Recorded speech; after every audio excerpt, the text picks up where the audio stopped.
好，下面咱们一起来做复习3，请看屏幕。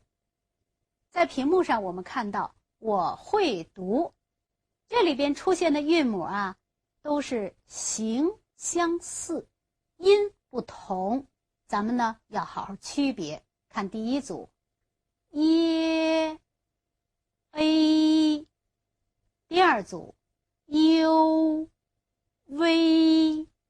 你看我们读这2组的时候，怎么能够把这几个字母区别开呢？一定按照字母的顺序读，一在前边，耶；一在后边，要归到一 ，a； 一在前边 ，u； 那么乌在前面 ，v。你看，你的口型和字母的顺序有关，就不容易错了。再看后边这一组 ，a、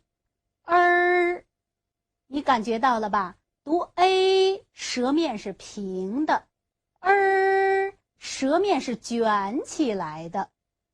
a， 你看这样读就能够把它们区别得很清楚，并且能够读正确了。多练一练就好了。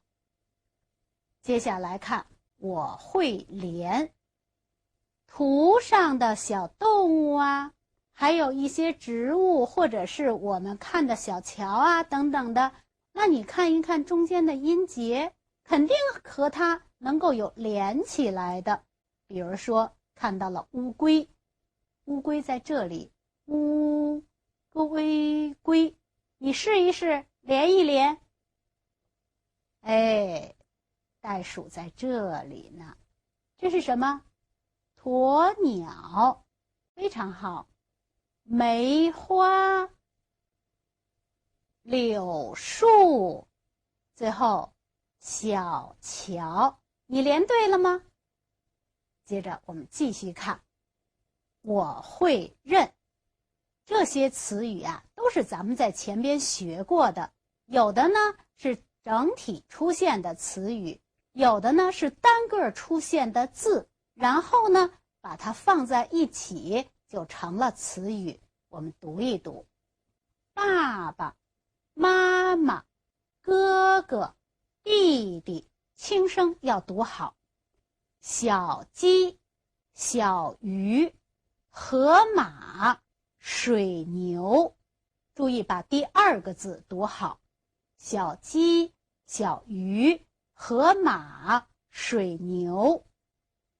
第3行，读书、画画、骑车、洗衣服，这是平常我们做的事。好，那么读的时候要头脑中有它的印象。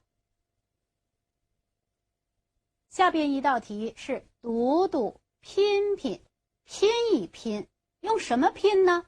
看，3个圈圈，3条直线，拼出小鸭，嘴巴扁扁，拼出小兔，尾巴短短，还能拼什么？你来试试看。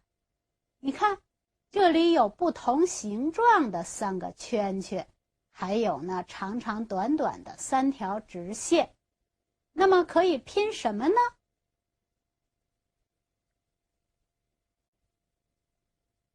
你看，拼出什么来了？还能拼呢。